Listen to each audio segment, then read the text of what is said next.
Good morning, Devils fans. We lost 6-4 last night to the Washington Capitals, and yeah, that brings us to 3-2-1 on the season. But that being said, I'm here to talk you off the ledge, as I don't think it's as dire as a lot of Devils fans, at least the talkative and loud minority, are making this one out to be. So I'm going to quickly run through the goals here in the game and then kind of give my more overarching thoughts on trends with the team, where we're actually at, and then some individual evaluation as well. So, first goal, first period, again, scored against us. This one was an extra stinger, as us and the Capitals were the only two teams in the NHL to not yet score the first goal in a game. And so, of course, we're now the only team in the NHL to not score the first goal in the game, as the Capitals were the first three on the board. That first one wasn't great. Siegenthaler, I'm going to touch on him a bit more later. He did not have a good game, not at all, and he kind of skated himself right into trouble, basically putting himself right next to Eric Kalla. Gets pickpocketed by having no outlet options there, very close to the blue line, and he had that defensive breakdown. Capitals have men going right there in our zone, and they score the goal. Very nice shot. I don't put that one on Schmidt at all. He also had a atrocious first period. By he would say so himself. But I don't think that was really all on him at all. Again, that first goal there is on Siegenthaler. I very rarely am ever going to put a goalie out when it is a odd when you have a defensive breakdown like that. The second goal, I do put on Schmidt. Yes, ball kind of got beat around him. Ended up on the wrong side of the puck, wrong side of the guy he was supposed to be defending there. But Schmid, he lifts the pad ever so slightly when trying to get over when the guy was coming across after the pass from Ovi, and he just lifts. He lifts. If he keeps his pad on the ice there, he makes that save. He lifts his pad ever so slightly because he was chasing the play a bit, and that one goes in. This one I do put on Schmid a bit. He has to have that one, but still was, again, just not a great defensive play. Ball found on the wrong side of his defensive assignment, and that's where the guy got the edge. But he completely whiffed on the shot. It wasn't very good, strong play. Yes, he was right in the slot net front, which is basically the worst part on the ice to give up a shot against. But that one, that's just one you really hope your goalie is going to make. Yes, you're not going to make every save. I'm very much a defend the goalie kind of guy, but you got to make some. You got to make some stellar saves, and we know Schmidt has done that. He did it a lot last year. Just was not there this first period. As the third goal, I also don't put against him, but another defensive breakdown, right? Guy goes in, and I think it was Sonny Milano, and just absolutely snipes it. Opposite side, top corner. Very few goalies are making that save at all. But when you get 3 goals against on such few shots, I really think the goalie swap out was more of a wake up for the team, being like, guys, we got to switch something up here, and the goalie swap is the easiest one. And Schmidt wasn't having it that night. If he makes that second goal, if he saves that second goal, and it's really just the first and the third ones against, going down 2-0 to the second, he's probably not pulled. But when you give up that weaker goal against, plus the other two, you got to make that change. Just kind of shake it up, revitalize the team, which it seemed like it did. I do want to touch on the first period a bit more.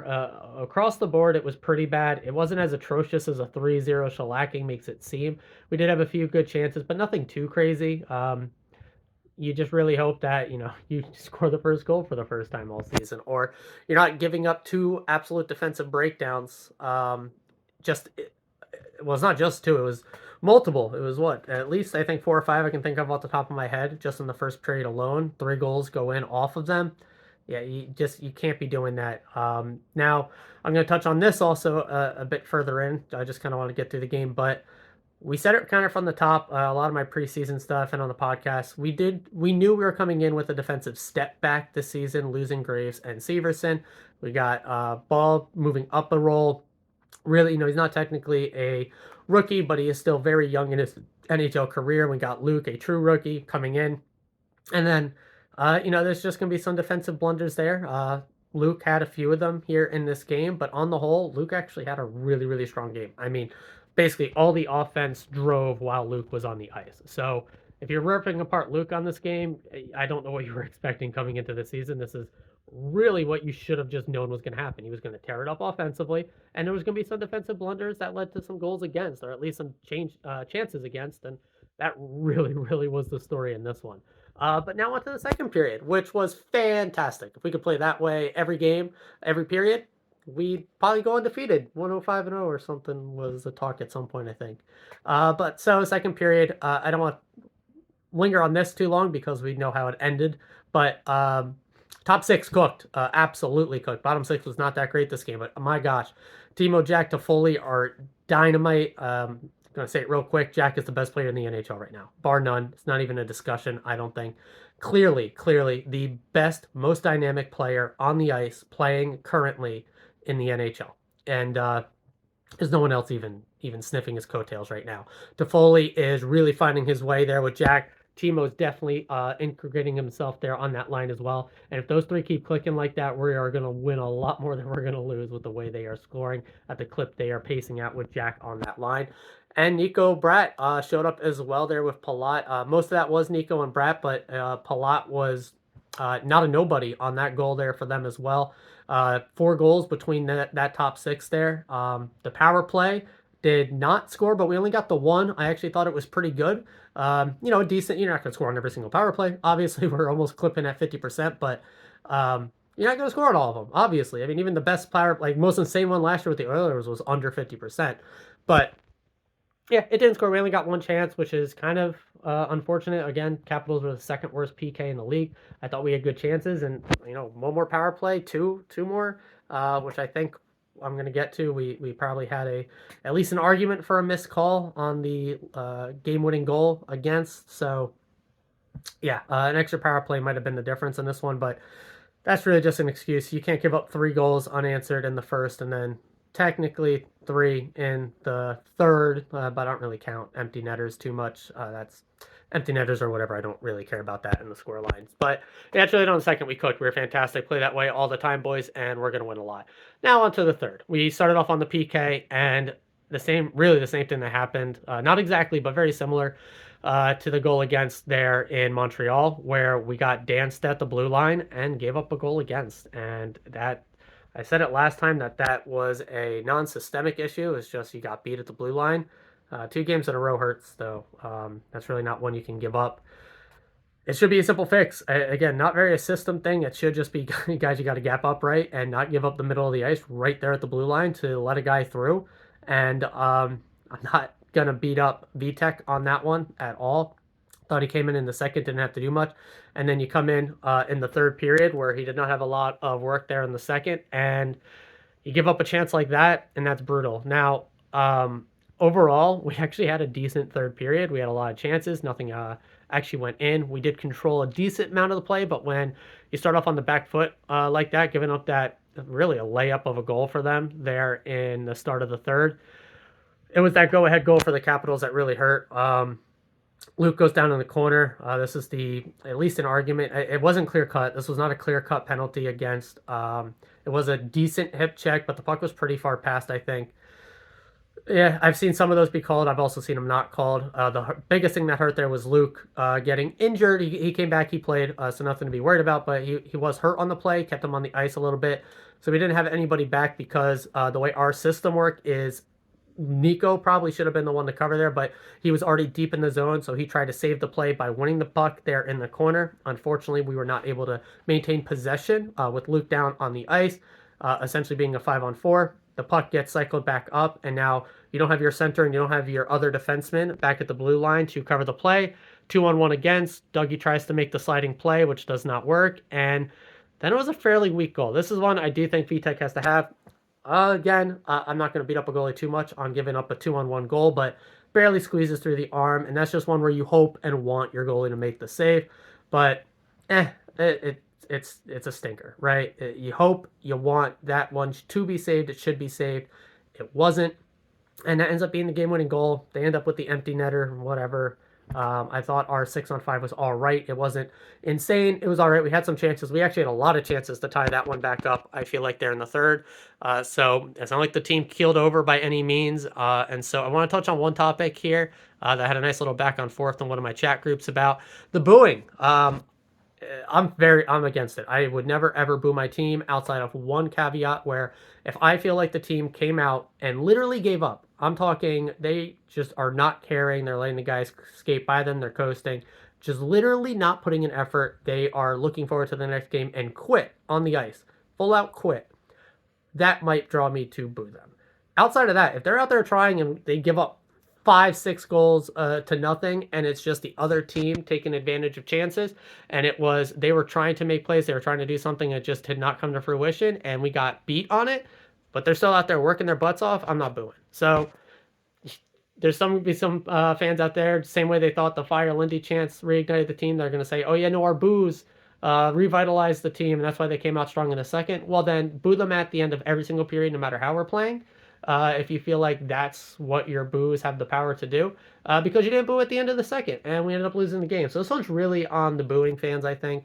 They got to take accountability there for not booing at the end of the second to motivate the team to come out strong. So that one's really on you guys, not the team. So if you're ripping the team apart on this one, look in a mirror is kind of how I'd put that. That's really about it, I think, on this one as far as the goal recap. Now, more overall trends. Even after that game, we are still one of the most dominant teams in the NHL still. I think top two in chances generated, high danger chances generated. Where we're really getting bit is that goalie saving percentage. We are, I think, definitely bottom 10, closer to bottom 5 in the league in that category. So, yeah, it really what we're looking for out of our goalies is to make just enough saves to let our offense carry us through it and for our offense to be dominating play to a point that we are not getting a ton of chances against, which generally speaking, the first was not the greatest, but the second and third were. On the whole on the game, we did outchance them by quite a bit. The problem is we had way too many defensive breakdowns. Siegenthaler, atrocious. Just he did not have a good game. Luke was fantastic. He had some defensive breakdowns, but on a whole, he put way more into generating chances, actual goals going in when he's out there on the ice, got an assist, all that good stuff while he was out there. So you definitely cannot and should not be ripping apart Luke here. Yes, Siegenthaler had an absolute stinker of a game. I'm not defending him there, but he's still a great player. He's going to be on this team for a number of years still, and I think he will rebound back from this quite well. I don't think it's a concern. It's really he's got to figure out. I think the blue line is where he's finding his trouble. He skated into Holla there at the blue line. He got beat going down the middle of the ice on the PK right at the blue line. I think that's twice in a row it's been him. So that's really where he seems to be struggling. It's not the actual in-zone defense where he's struggling. It is the transition play right by the blue line, exiting and entering. So I'm hoping that is not a season-long trend at all. It should be, I think, a fairly decent fix because, it doesn't have to go through him, and I think they can and will make adjustments for that. Gonna kind of put it this way, with the Rangers series in the playoffs, we got absolutely spelunked on the PK in the first 2 games. Coaches make an adjustment, and we completely shut it down. I think we can do a very similar thing here on our PK, where it seems we are having a lot of trouble at the entries. Hopefully that is something that they can fix fairly quickly. Slight adjustment there for the boys, and that would hopefully shore up that part of our game at least a little bit. But all in all, it's a game we could have won, probably a game we should have gotten a point out of, but also one we deserve to lose. We cannot be having overall defensive play like that and expect to win, especially going down 3-0 in the first again. At least it wasn't 4-0 this time, right? Now individual guys, I've touched on Siegenthaler, not a good game. I've pointed out the multiple areas where he needs to work on. Luke was fantastic. Dougie was all right. He had some defensive blunders, some good offensive parts, but overall was whatever. The third line still needs to figure it out. Mercer, Holla, Holtz. I don't know what shakeup needs to have there. Even our fourth line, that has been one of our best lines, has not been great. Holla, I don't know if it's just the injury that he's still working through. That's not helping, but he'll figure it out at some point. Whether it's sitting him a game or two, if we can get foot back from injury and just kind of move the bottom 6 around a little bit to figure it out. But on the whole, when your top six is looking the way ours is, if we're just making to some defensive struggles with some young guys and um, that are still working their way into full-time NHL roles, I'm going to take that. Slow start. If anyone was expecting another franchise season this year, there was going to be some struggles on this one, and it's kind of the growing pains that we're expecting early, at least early on in this year. If we're still giving up these kind of chances over and over and over at the midway point, yeah, it's not the greatest, but yeah, I'm really not concerned at all. So you're going to learn very quickly here if the season keeps the ebbs and flows like this going forward. I'm a very optimistic guy. Unless the team is really showing cracks that do not seem repairable, or the offense goes completely cold and Jack disappears somehow, some way, which isn't happening. That's when we can really maybe start to struggle. And even then, I think we are plenty good enough. There's way too much talent, especially with Timo clicking now. Finally gets his first goal. Shout out to him. But yeah, I don't know. Top six looks way too good for us to really have to worry about the season going off the rails. And really, it's just about getting in. I'm still positive we are going to be top three in the Metro. Very likely top two still, because most of the teams are struggling. But it's too early on in the season to be standings watching or anything like that. Really, it's more about looking at our play, what we need to fix. So on the whole, my review of this is top six is amazing. Bottom six heavily struggled. Way too many defensive lapses that led to goalies needing to make one or two more saves. One from Schmid, the second goal, and one from Vitek on the fifth goal. One of those needed to be saved, and we probably win this game. But yeah, too many defensive breakdowns. You can't be having that over and over, and we just need better starts. The team knows it. I'm not harping on the starts too much. They know it. It's just they got to figure it out. So that's really going to do it for this one, guys. Devils had a completely off day today. I'll probably dig into the numbers completely, just see where our actual standings are in the league for tomorrow's video. Maybe that will give us some better reassurance. And so, yeah, going to call it here, guys. I'll see y'all tomorrow morning, as always, and forever. Let's go.